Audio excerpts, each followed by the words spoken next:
ब्रह्मचारी हैं उन्होंने लगा रखा है जौहरी में। तो ये इस प्रकार से हम लोगों ने 51,000 बच्चों को आर्य वीर दल के माध्यम से प्रशिक्षित किया है। लेकिन मैं आपसे कुछ और चर्चा करना चाहता था। आदरणीय गुरुदेव, इनकी कितनी प्रशंसा की जाए, ऐसा मिशनरी व्यक्ति मैंने कोई दूसरा नहीं देखा। कोई भी वृंदावन आता है, चाहे कितने भी रुपए का साहित्य हो, चाहे कुछ भी काम हो, उसको मिशनरी की तरह पहले सेवा करना। दुनिया में कोई तुम्हारे उपदेशों को सुनकर के तुमसे नहीं जुड़ेगा। मैं कोई कड़वी बात कह रहा हूं तो माफ करना मुझे। दुनिया में जुड़ते हैं तो केवल और केवल सेवा से जुड़ते लोग। ईसाइयों ने 7 समुद्र पार करके यहां पर जितनी 2.5-3 करोड़ ईसाई है जो हमारे भाई थे, या 4 करोड़ के आसपास ईसाई हो रहे हैं, ये कोई उपदेश देकर के तुमसे नहीं तोड़े गए। ये केवल सेवा के माध्यम से, उनसे तुम बात नहीं कर सकते हो। उनका सारी कल्चर ईसाई कल्चर हो चुकी है, उनकी सारी मान्यताएं ईसा मसीह के अनुसार है। इतनी दूर से आकर के तुम लोगों को तोड़ा है तो केवल और केवल सेवा से तोड़ा। जब तक आर्य समाज को सेवा रही, और हमारे आर्य समाज के 6ठे नियम जो संसार का उपकार करना, इस समाज का मुख्य उद्देश्य है। शारीरिक, आत्मिक और सामाजिक, ये क्या है? ये सेवा कार्य। ये तब तक चलता रहा, तब तक हम संसार में सिरमौर उठ गए थे। सारी दुनिया आर्य समाज की तूती मानती थी। राजनीतिक क्षेत्र से लेकर के, सामाजिक क्षेत्र से लेकर के धार्मिक क्षेत्र तक राजनेताओं को हमने घुटने टिकवाए हैं। क्यों? केवल सेवा के माध्यम से हम घुस जाते थे। सेवा के माध्यम से लोग आर्य समाजी बनते थे। लोगों ने कितने व्यवहार पक्ष, आज हमारा व्यवहार पक्ष कुछ नहीं। मैं आपसे ये पूछना चाहता हूं, सब लोग उपदेशक हैं यहाँ, कितने लोग सेवा कार्य को, कितने प्रकल्प सेवा के आपने चला रखे, कितने लोगों के घर जाना चाहते, कितने भूखों के पास आप उनसे केवल वाहवाही कर दे, कुछ न दे, कितने लोग करना चाहते। महान भाव, आपके उपदेशों को कोई नहीं सुनेगा। जितने लोग यहां बैठे उतने ही अंदर बैठे, इसी का परिणाम है। लोग बैठे क्यों नहीं सुनना चाहते? हमें अपनी कमी ढूंढनी पड़ेगी, हमें अपने विचार करना पड़ेगा, अपने प्रबंधन पर हमें कस करके चिंतन करना पड़ेगा। हम लोग क्या कर रहे हैं? 100-125 साल से जो परंपराएं चल रही है, उन परंपराओं को ढोने का काम कर रहे हैं। केवल परंपराएं, महर्षि दयानंद ने साफ कहा, परंपराएं कोई धर्म नहीं होती है।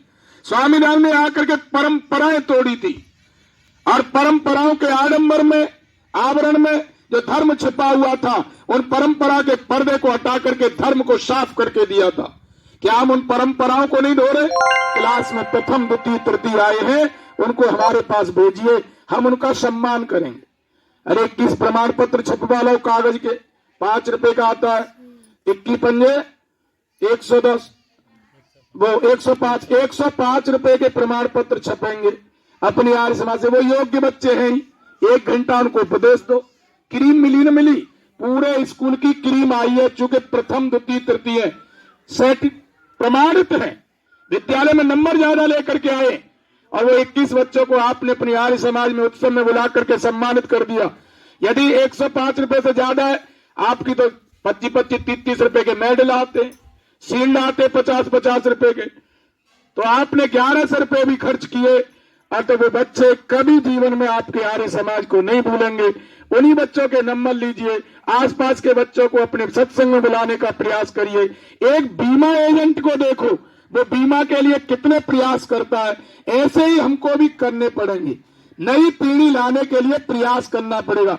आप सोचे कि घर बैठे उपदेश देने से, कहने से लोग जुड़ जाएं, तो ये तो आप इतिहास को उठा करके देखो। विश्वामित्र गए थे राजा राम और दशरथ, वो दशरथ से राम और लक्ष्मण को लेने के लिए, दशरथ ने मना कर दिया। इतनी जल्दी थोड़ी जुड़ते हैं लोग। दशरथ ने मना कर दिया, नहीं हम नहीं देते। आप कहो तो मैं चलता हूं राजन स्वयं, वो ऋषवर, मैं स्वयं चलता हूं, आपके राज्य की रक्षा करूंगा। लेकिन विश्वामित्र ने घुटने टेक दिए, अड़ा दिए, बोले कुछ नहीं, तू क्या इसको राष्ट्र की अपनी संपत्ति मानता है? राम और लक्ष्मण को ये राष्ट्र की संपत्ति है। मैं इनको प्रशिक्षण दूंगा, ये करूंगा, वो करूंगा, इनको आगे बढ़ाऊंगा, और तू इसको घर में सड़ाना चाहता है बच्चों को। और राजा दशरथ नहीं माने, बहुत प्रयास किए, ऋषि के कहने से नहीं माने। फिर वशिष्ठ के आश्रम में गए और वशिष्ठ जी को बुला करके लाए। देखो कितना प्रयास कर रहे हैं 2 बच्चों को प्रशिक्षण देने के लिए। वशिष्ठ को लाए, वशिष्ठ ने फटकार लगाई दशरथ में, और वो राम और लक्ष्मण को ले गए। मैं चिंतन आपके बीच में रखना चाहता हूं, यदि विश्वामित्र उनको दोनों प्रकार का प्रशिक्षण, छात्र बल और ब्रह्म तेज का नहीं देते, तो वो केवल राजा राम कहलाते।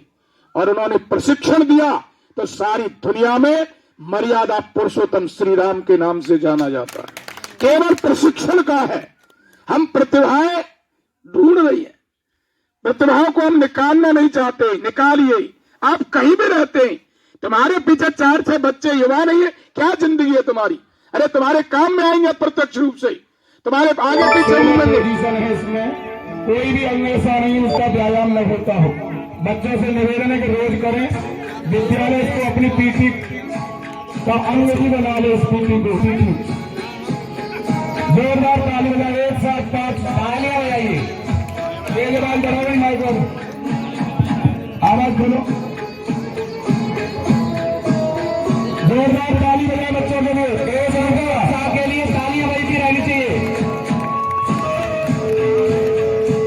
आप सुन रहे बच्चों के लिए तालियां बजती रहनी चाहिए। आपकी तालियां बजती रहनी चाहिए। बहुत सुंदर।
अब ये भूमि नमस्कार।